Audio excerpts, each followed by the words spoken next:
I'm so glad to be here in this morning also. Last time I was talking about the parts of speech and I'm going to talk about the parts of speech, and last time we have seen out of parts of speech we have seen the noun, we have seen the pronoun. Today also I'm going to talk about the adjective. আজকে আমি আবারও বলতে চাইছি যে adjective-এর সম্বন্ধে, because আমরা জানি যে পার্টস অফ স্পিচ না জানলে আমাদের অনেক অনেক অনেক প্রবলেম হয়ে যায়। কি কি প্রবলেম হতে পারে? আমরা যে কোনো সেন্টেন্স যখন আমরা লিখবো, যে কোনো প্রশ্ন আমরা উত্তর করতে যাব, will face different kinds of problem. That's why I want to give you this brief explanation about the parts of speech so that we can answer different kinds of question very easily, আমরা যেন উত্তর করতে পারি। তো আজকে আমি বলতে চাচ্ছি যে অ্যাডজেক্টিভের বিষয়ে, যে অ্যাডজেক্টিভ কাকে বলে সেটা আমি বলতে চাই। যে অ্যাডজেক্টিভ কাকে বলে? অ্যাডজেক্টিভ আমরা জানি এখানে লেখা হচ্ছে modifying the noun or pronoun. তাহলে বলছে যে যে শব্দ দ্বারা নাউন বা প্রোনাউনে দোষ, গুণ, অবস্থা, সংখ্যা প্রভৃতি প্রকাশ করে তাকে অ্যাডজেক্টিভ বলে। তো অনেক সহজে আমরা বলতে পারবো যে অ্যাডজেক্টিভের কাজ হলো নাউনকে মডিফাই করা, নাউনের সম্বন্ধে বাড়তি কিছু তথ্য প্রদান করা, নাউনটি কেমন, সেটা কিভাবে হচ্ছে, কেমন কি হচ্ছে সেই সম্বন্ধে তথ্য প্রদান করাকে অ্যাডজেক্টিভ বলা হয়। তো অ্যাডজেক্টিভ কত প্রকার ও কি কি সেটা আমাদের অনেক ডিটেইল জানতে হবে, কারণ আমাদের ডিফারেন্ট কাইন্ডস অফ কোশ্চেন আসবে, সেই কোশ্চেন আমরা অনেক সহজে উত্তর করতে পারি। তো এখানে আমরা দেখতে পাচ্ছি যে বিভিন্ন ধরনের অ্যাডজেক্টিভ রয়েছে। এক নম্বরে আমরা যদি দেখি তাহলে দেখতে পাবো যে অ্যাডজেক্টিভ অফ কোয়ালিটি আমরা দেখতে পাচ্ছি। অ্যাডজেক্টিভ অফ কোয়ালিটি বলছে যে গুণবাচক অ্যাডজেক্টিভ, যে অ্যাডজেক্টিভ দ্বারা নাউনের গুণ প্রকাশ করে তাকে অ্যাডজেক্টিভ অফ কোয়ালিটি বলে। যেমন অনেস্ট রয়েছে, ওল্ড রয়েছে, এটা কোন নাউনের গুণ প্রকাশ করে। এই গুণবাচক অ্যাডজেক্টিভকে অ্যাডজেক্টিভ অফ কোয়ালিটি বলে। নাম্বার 2, অ্যাডজেক্টিভ অফ কোয়ান্টিটি, যে এটা হলো পরিমাণবাচক অ্যাডজেক্টিভকে অ্যাডজেক্টিভ অফ কোয়ান্টিটি বলে।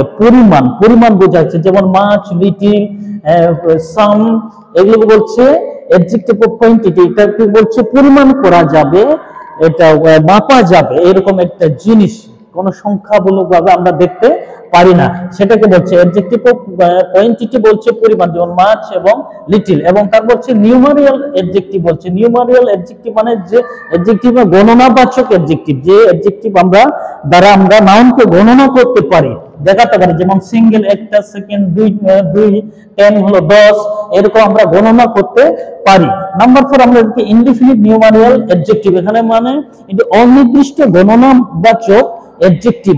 আমরা অনির্দিষ্টভাবে গণনামূলক অ্যাডজেক্টিভ দ্বারা কোন নাউনকে আমরা মডিফাই করতে পারি, যেমন ওয়ান, অল, ফিউ, মোস্ট, এগুলো দিয়ে আমরা ইনডিফিনিট নিউমারিয়াল অ্যাডজেক্টিভ হিসেবে আমরা ব্যবহার করতে পারি, কোন নাউনের সম্বন্ধে আমরা তথ্য দিতে পারি।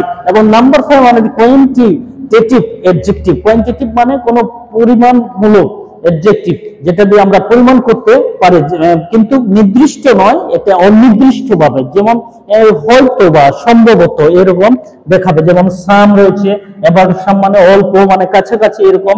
এবার মানে প্রায়, এরকম দিয়ে দেখাবে। তারপরে বলছে ডেমনস্ট্রেটিভ অ্যাডজেক্টিভ, যে অ্যাডজেক্টিভ দ্বারা কোন নাউনের নির্দিষ্টতা প্রকাশ করে তাকে ডেমনস্ট্রেটিভ অ্যাডজেক্টিভ বলে। তো এখানে যদি দেখি তাহলে দেখতে পাচ্ছি যে দিস এবং দ্যাট এগুলোকে ডেমনস্ট্রেটিভ অ্যাডজেক্টিভ বলা হয়। তারপর বলছে ডিস্ট্রিবিউটিভ অ্যাডজেক্টিভ। তো ডিস্ট্রিবিউটিভ অ্যাডজেক্টিভ, যে অ্যাডজেক্টিভ দ্বারা পৃথক পৃথক কোনো নাউনকে দেখায় তাকে ডিস্ট্রিবিউটিভ অ্যাডজেক্টিভ বলে। যেমন ইচ রয়েছে বা এভরি রয়েছে, এগুলোকে আলাদা আলাদাভাবে কোনো নাউন বা কোনো নাউনকে দেখায় তাকে বলছে ডিস্ট্রিবিউটিভ। তারপরে বলছে পজেসিভ অ্যাডজেক্টিভ। পজেসিভ অ্যাডজেক্টিভ ভাবে এটা মালিকত্ব অ্যাডজেক্টিভ, কোন নাউনকে মালিকত্ব দেখাবে, কোন নাউনের মালিকত্ব দেখাবে, সেটাকে পজেসিভ অ্যাডজেক্টিভ বলা হয়। যেমন মাই রয়েছে, আওয়ার রয়েছে, ইউ রয়েছে, দেয়ার রয়েছে, হিজ রয়েছে, এগুলোকে বলছে পজেসিভ অ্যাডজেক্টিভ। তারপরে রয়েছে ইন্টিগ্রেটিভ অ্যাডজেক্টিভ, তার মানে যে অ্যাডজেক্টিভ, যে ওয়ার্ড দ্বারা প্রশ্ন করা হয়েছে সেটাকে আমরা ইন্টিগ্রেটিভ অ্যাডজেক্টিভ হিসেবে দেখতে পারি।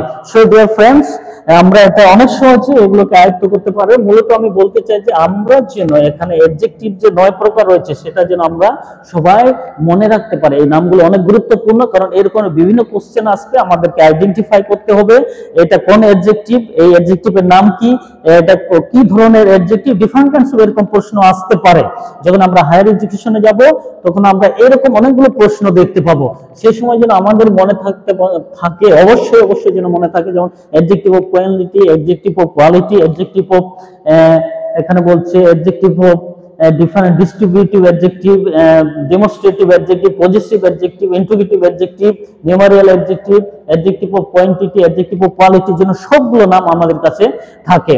তাহলে কি হবে, আমরা সহজ করে উত্তর করতে পারবো এবং আমরা যেন এই ওয়ার্ডগুলো মনে রাখতে পারি, তাহলে দেখা যাবে যে অনেক সহজে আমরা এগুলো উত্তর করতে পারবো। সো আমি বিশ্বাস করি এবং আশা করি আপনারা সবাই অনেক সহজে এটা স্টাডি করবেন এবং ফার্দার স্টাডির জন্য আমি আরো এনকারেজ করি you be continue to follow and study.